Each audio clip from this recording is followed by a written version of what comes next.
Policijos pareigūnai paskambino naktį ir pasakė, kad yra klientė jūsų ir tiesiog jūs atvažiuokit, pasižiūrėkit.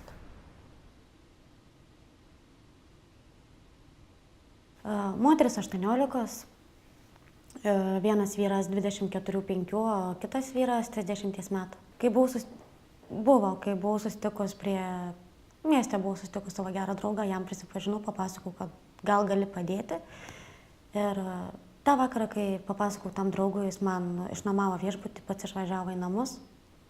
Rytą atsikėlus jam parašiau, kad viskas gerai, manęs niekas neieškojo.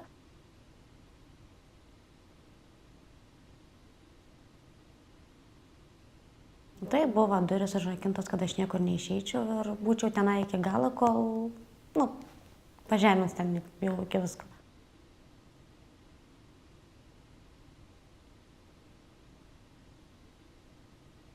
Kur gyventi, jei reikia jūsų pagalbos. Atvykus į policijos nuovadą, buvau susitikau su Rasa, pirminė pagalba, dėl Rasos savijautos prasidėjo medicininė pagalbos teikimas, apgyvendinimas saugioje aplinkoje, taip ir pradėjom bendrauti.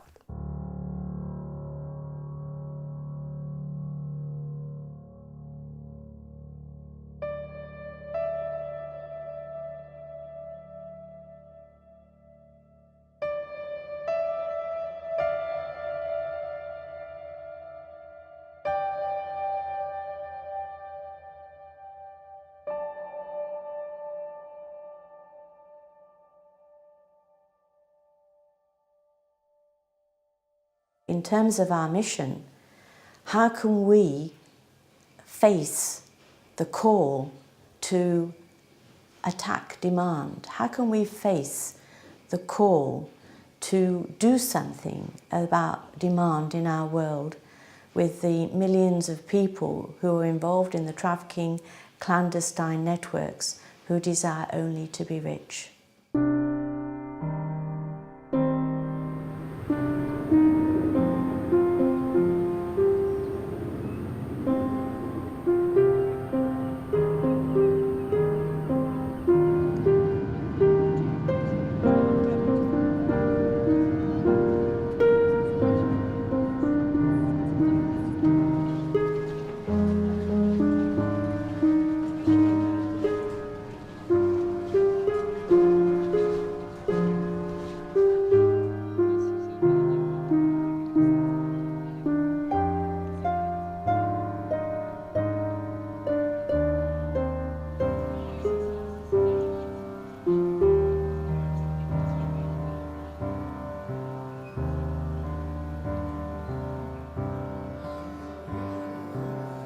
To give them a voice and to tell the story that they hear. Some way all are victims, but some really. Because of the psychological trauma, physical abuse, emotional torture, because also emotionally they are devastated. Yeah? The RENATE Working Board consists of about 19 sisters and their co-workers, representing 19 different countries across Europe. We wanted to find out what was going on in the different countries in Europe, particularly where RENATE members are working and living. To understand if there are patterns, if there are similarities, if there are differences, and how effective can RENATE be as a network in solidarity with each other, but also supporting and working effectively to eliminate human trafficking.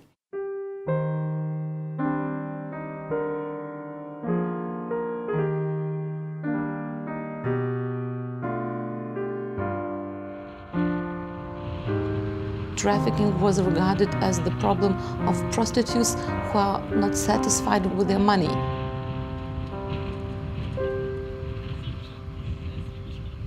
Now in Lithuania, it's very important to understand that outreach work is very important and I would say even vital in the fight with the trafficking. We see that the traffickers look for victims, for vulnerable people outside big towns, and they lure them into the trap of false promises.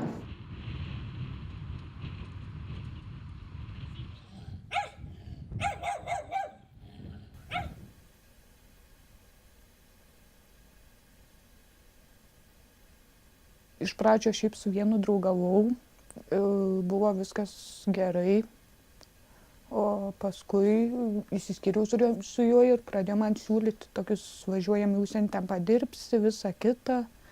Ten aš nesutikau, jie mane grasint pradėjo. O ką jie tau siūlė, ką tu ten dirbsi? Nieko nesakė, ką dirbsiu. O tai kodėl tu nesutikai važiuoti? Nenorėjau, nežinojau, iš tikrųjų per savo pusseserę sužinojau, kas jie iš tikrųjų per žmonės yra.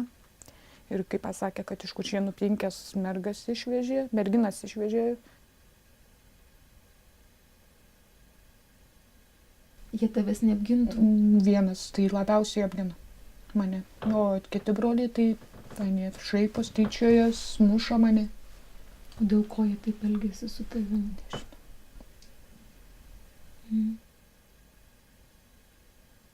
O policija jų negali įveikti? Galėtų, bet policija net nereaguoja. Sakyk, gerai, aš nemanau, kad policija... Aš nemanau, kad aš policijai svarbiausia.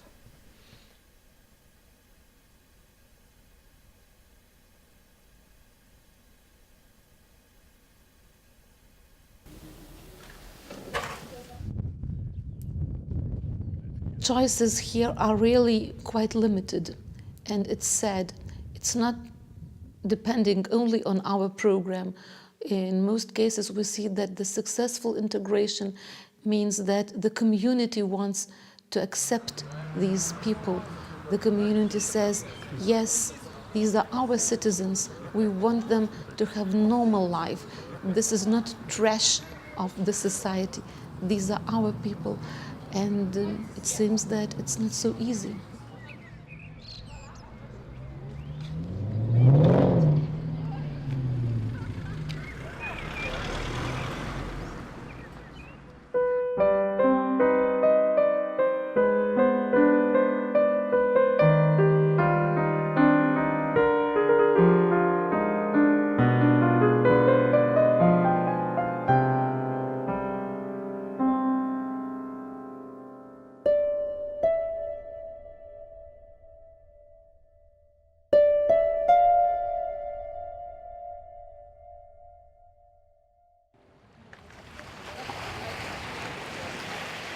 We are here in Albania, in Durrës, one of the biggest cities here in Albania. We are at the seaside and we have this beautiful panorama in front of our eyes. And actually, this is even a panorama which describes and which is the place from where lots of Albanians immigrated from here. They immigrated because of the poverty after the communism regime fall, and they went abroad to find a better life.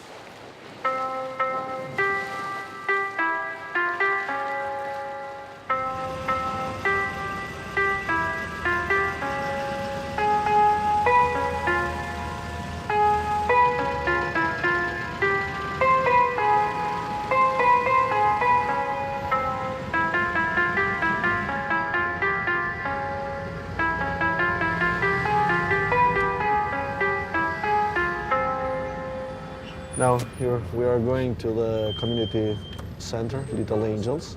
It's one of the centers, a community center which is supported by Mary Ward Loreto Foundation. And there are children with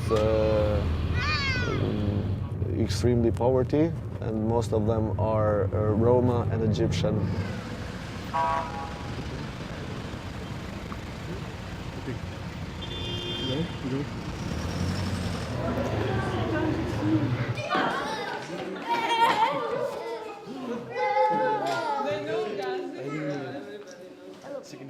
Now we have a lot of children which go in the street by their own, because the parents knew that they can gather some money. So for them, it's okay if the child go by themselves to beg in the street. And sometimes it is organized because a man or a woman from the community take to 5 from 10 children and go with them to work in the street. The parents say that's okay, that they are protected. We are doing that because we want to take some extra money, but this is not good because this is trafficking.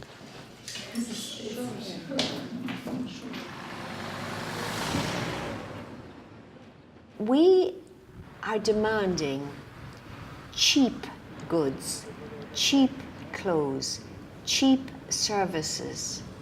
But who's paying the price for these? Who's paying the real cost? And often it's those who are trafficked are paying the real price.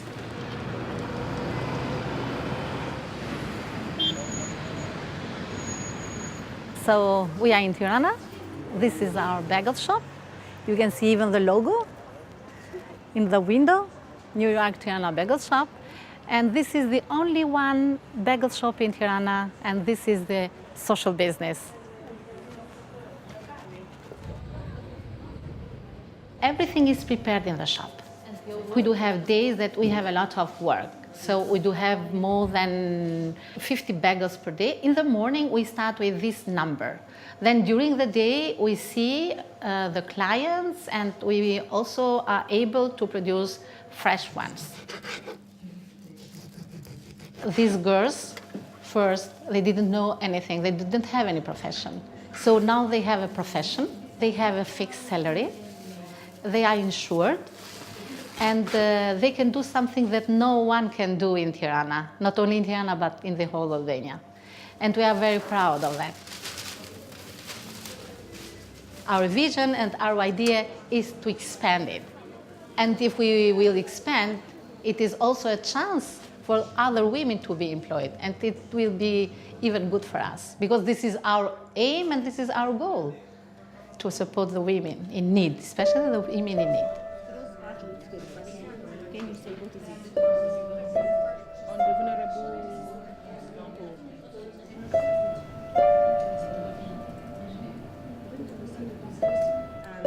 And other groups, but the Albanians particularly.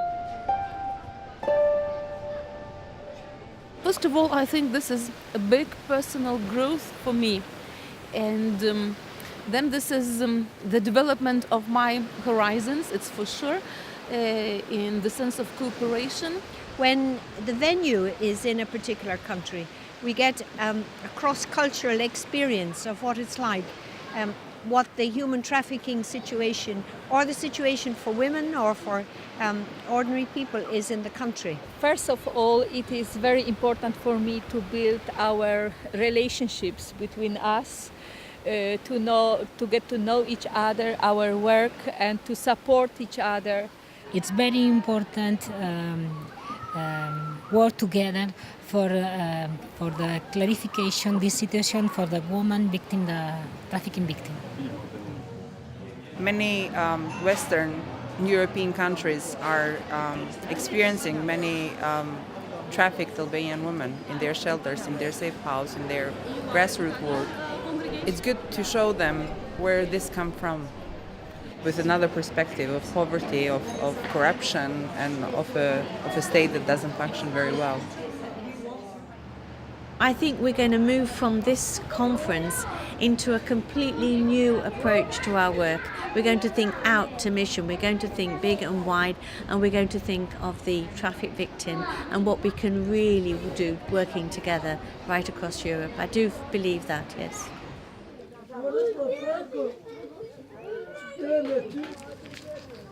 Our best practice that we have is going every day in the street or going every day in the houses of the people in need. So we are quite every day in contact with them, with all the children and families, to tell them about the risk that they have.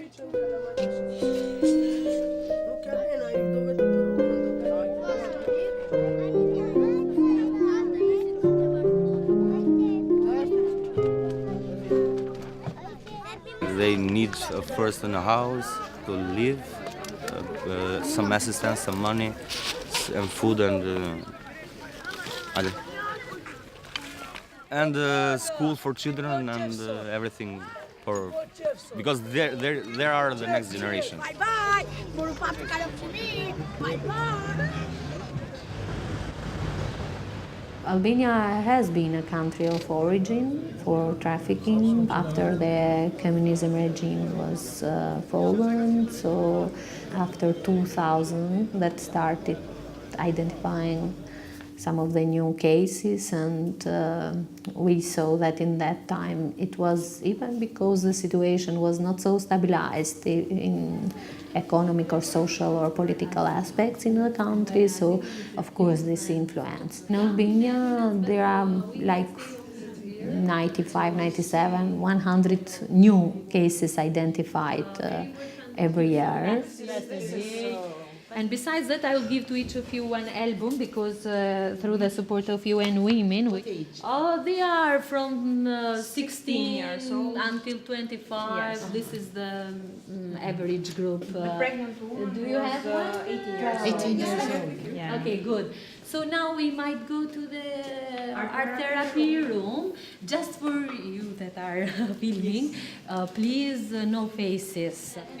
Happiness with the baby. She had the baby. Different and Equal, it's an organization which assists victims of trafficking, human trafficking in Albania. It offers reintegration services for victims of trafficking and potential victims of trafficking. We are here at the educational center, in which there are organized many activities for the girls who we assist. Stencil. Kështu, stencil është ajo ku I ke atë plastikën që jam me format This program, it has the main objective to empower these people that have suffered this extreme violence before, to empower them to live independently. And so the program is focused in social and economic empowerment of these cases. The domestic violence is like being a part of them, and it's coexistence in their family, and they don't talk about it. The husbands can beat them and they can divorce them, because the value of the woman here is the husband. The husband has more value than the woman. If one woman is without a husband, has no values like a woman. We just collect their needs, and actually then we do like brainstorming, and we decide the way that we should proceed. Firstly with human development training, and then if we see the perspective of forming a consolidated group, we invest also in the economic aspect. The idea was that this greenhouse would be the first laboratory. So they will take the flowers and actually develop them here, and then they could supply also the other women that they could plant it seasonally in their gardens. If the work develops very well, which it has done till now in 6 areas where we work, we hire a social worker and a psychologist to work there with the women day by day. So to have a key worker actually in the village where the women are, which can support them in the psychological aspect to deal with the traumas and abuse, but also it can support them to address their needs to even statutory services when it's possible, because the law and the system doesn't work here very well.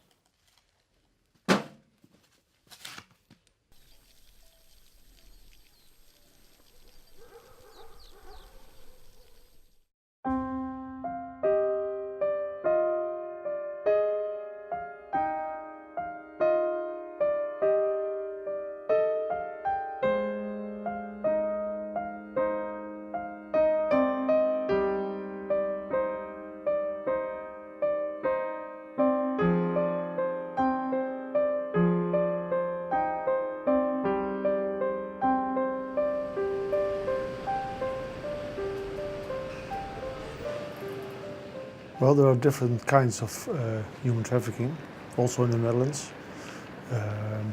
Mostly known is sexual exploitation. Labor exploitation is also possible, And criminal exploitation is one of the 3 kinds we know about exploitation. Not known of is organ trafficking.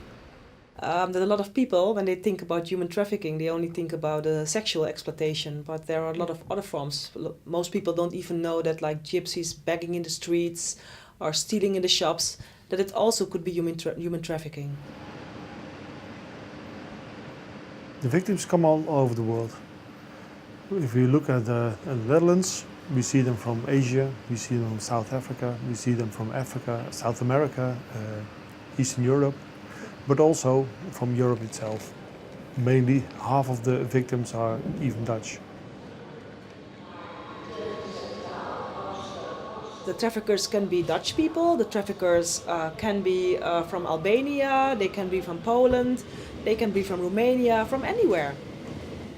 The problem is that there's a lot of money involved in human trafficking. So it's very criminal, a lot of money, so people want to make money.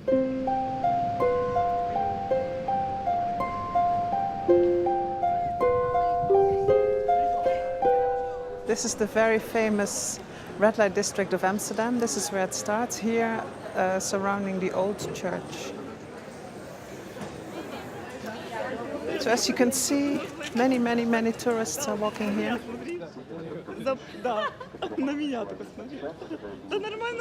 So we now go into one of the streets where perhaps some more girls are working.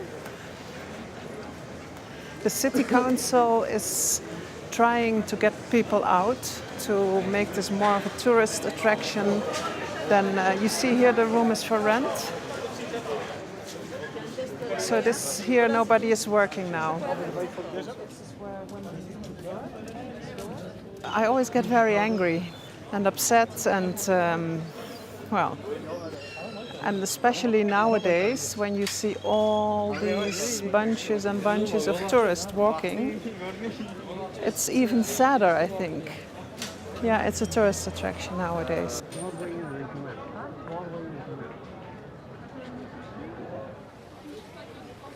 The regulated system has some advantages because you can monitor everything, like as for the police, because we have to go like 6 times a year. We are checking those brothels, those clubs, we are checking them. So we speak to the ladies. And by speaking to the ladies, you can detect human trafficking. So that's one of the big advantages. People from health organizations, they have to go there. They cannot say no when the people want to go inside. The fire department goes inside. So safety issues, sexual transmitted diseases are being controlled by that way.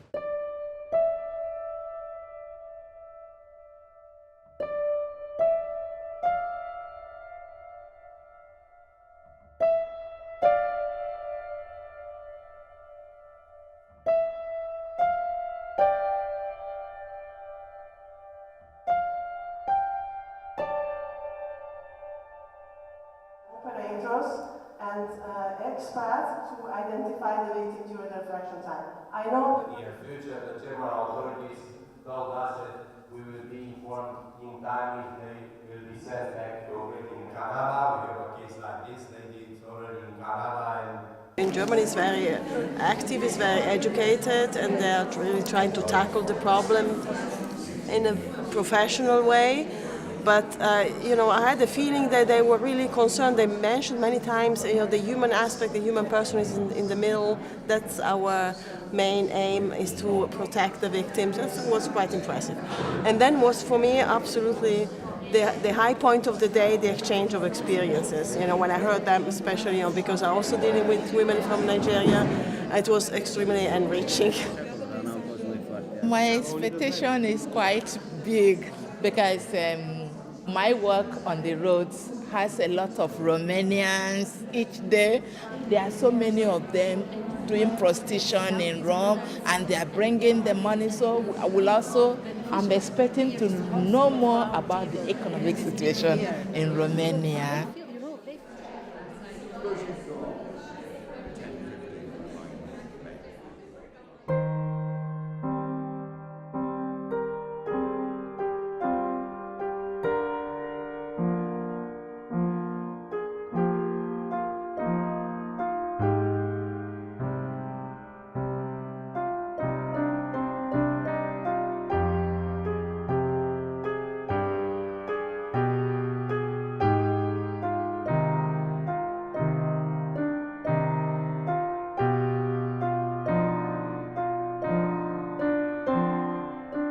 sisters from different congregations, different nationalities, having the same aim, the same vision, helping these young people.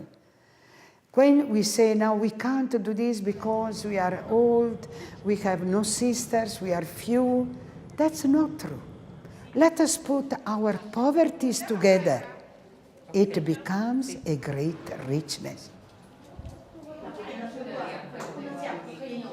他知道你们中国人是在这边做工，他知道。不过呢，他不能只有给中国人，这个是。那不是中国人有的也是老外嘛，你有的是很多就上当受骗，就花这个钱就是。 For documents, but they give them false documents that are not, even when they give them, they are real, only for them to realize that they have cheated them and their money is gone. You know? They are very good girls. They are happy. And they make all these things happen.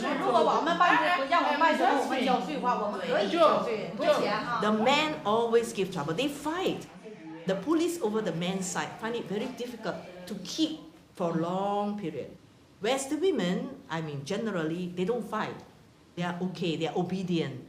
And they are sad, but they don't give trouble. You know? So that's why. So they ask why. I said, this is the only reason. So if you want to go home, maybe you have to fight.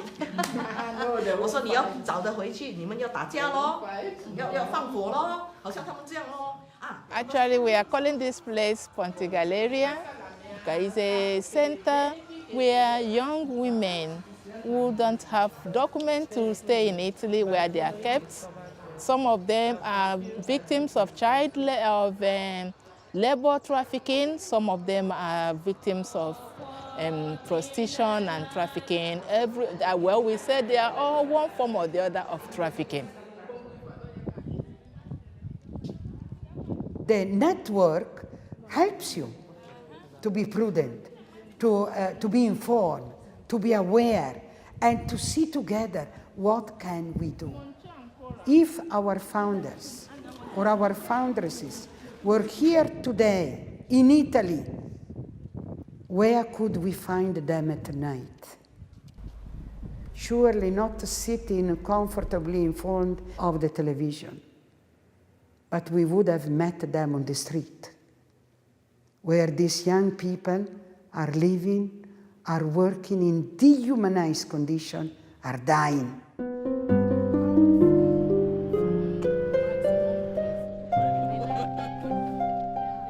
We're in the parish, and our group are made up of priests, sisters, and Sunday people. Every Wednesday we go out to meet our friends. We call them Amici della Strada, our friends on the roads. We chat with them, give them a cup of water, a tea, and give them some consolation. Sometimes, if they need the attention of the doctor, we help them to get the gynecologist to check on them.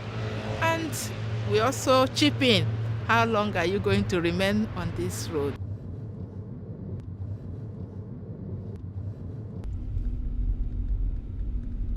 We are out with 3 cars, and while the other cars are out, we are trying to see how much we can get glimpses of our girls on the roads. It's dark and the weather is okay. It's not too cold.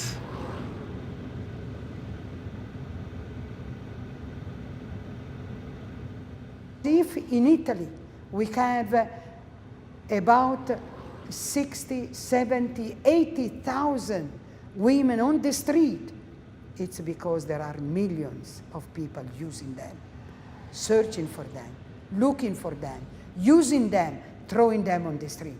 What do we do?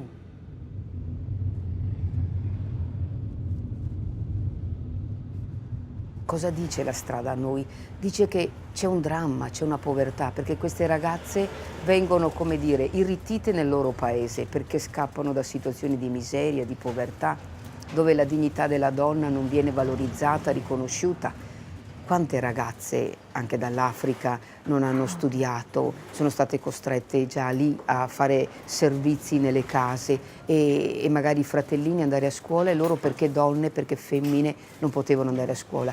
quindi sono abitate anche da sogni di liberazione, di crescita della loro ecco, dignità di donne, la voglia di studiare, poi di essere di aiuto per le proprie famiglie.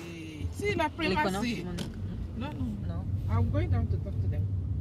Bisogno che spinge queste ragazze ad affidarsi a un sogno, a delle false promesse, perché alla fine gli sfruttatori, ecco, sfruttano, tra virgolette, questi bisogni, queste necessità di speranza, questi sogni di queste giovani ragazze.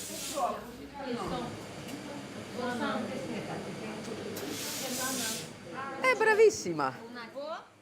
È buono! Ha visto, brava, impara bene che qua c'è bisogno, dai. Appena arrivata, vedi, già si è messa. Praticamente abbiamo trovato come idea per dar vita a una cooperativa l'arte sartoriale, la sartoria che trova noi donne un po' con le mani in pasta, ecco, un po' possiamo.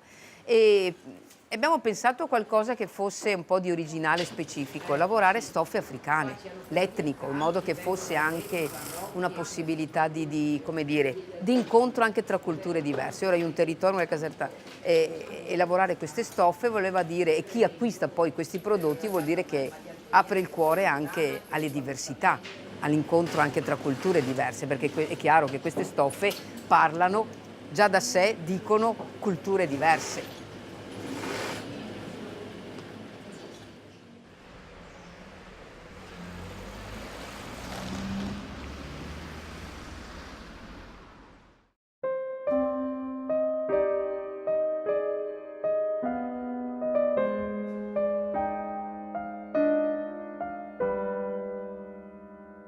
And in Europe, in a special way, we were having countries of origin, countries of transit, and countries of destination.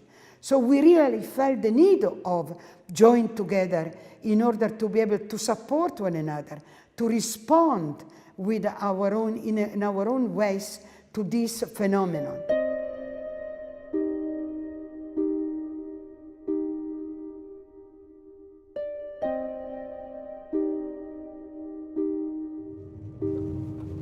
For about £5 you can get a good, quick car wash. Car washes are associated with exploitation.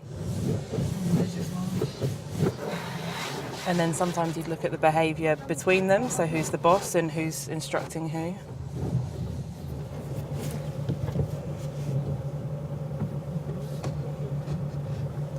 There's signs that you can see that they're not being paid appropriately.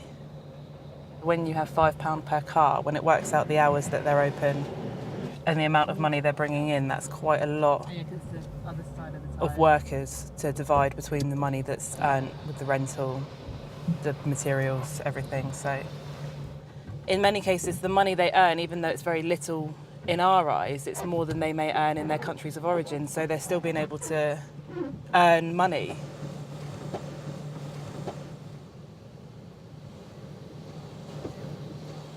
Thank you very much. Thank you. Bye-bye. Bye.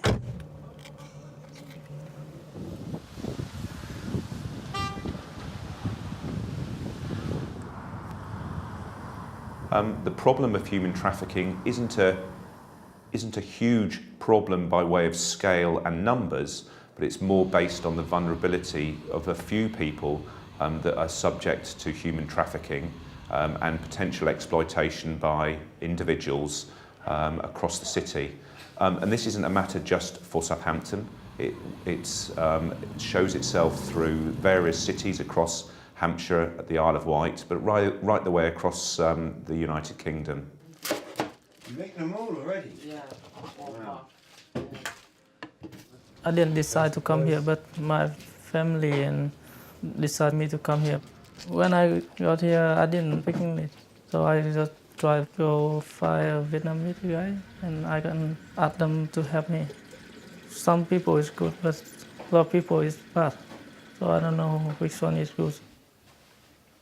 In my experience, we are finding that there are more and more young Vietnamese men who are now being identified as victims when being found, normally in a cannabis house/factory.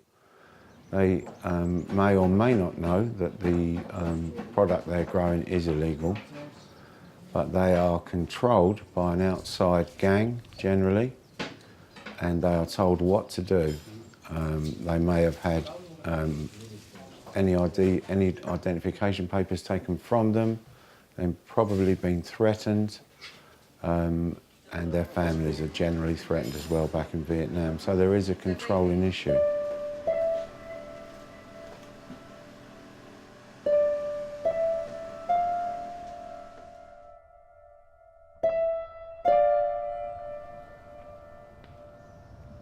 I think we have a duty when someone is referred to us to take on their care.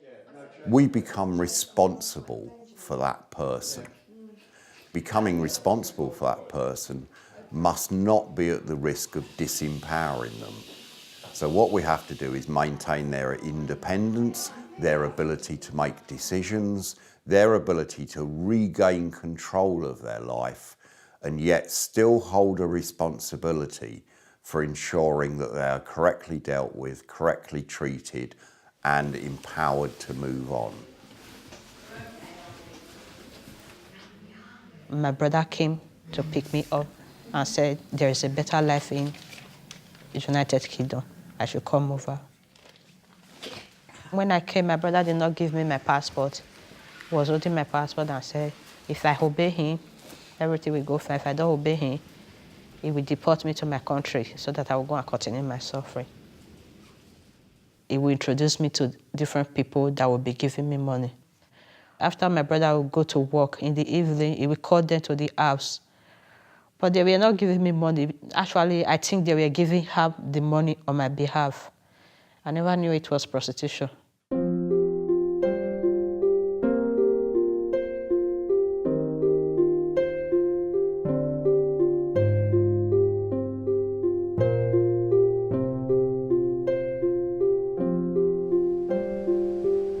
We're handing out subsistence payments, so every Monday, normally between 10 and 11, we hand the ladies their money for the week, which they use for purchase of food and clothes.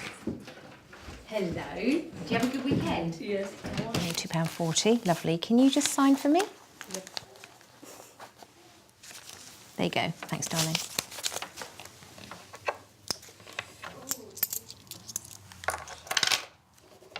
Lovely, thank you, dear. Welcome. That's it. Hello, my dear, how are you? But I am very, very confident with everything that I see and hear is that for over 99% of these cases, we make a substantial difference and they are better for having been in our care. £4 and 5p. There you go, my dear. Thank you. Thank you very much. So what I would like is the power to make immigration decisions, the power to have unlimited resources, the power to have access to accommodation. Now, these things aren't going to happen. So we must always just do the very best we can.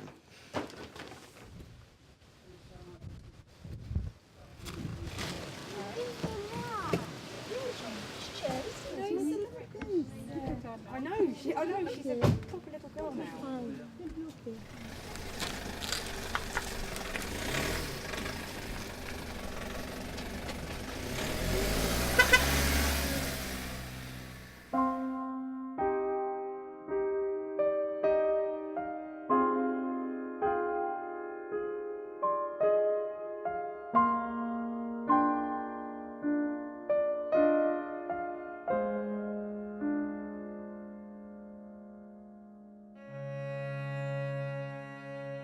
Because I'm convinced that if we really work together, our network can be more powerful than any other network, because it is based on love.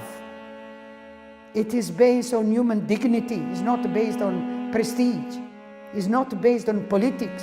It's not based on money, but it's based on trying to save these people.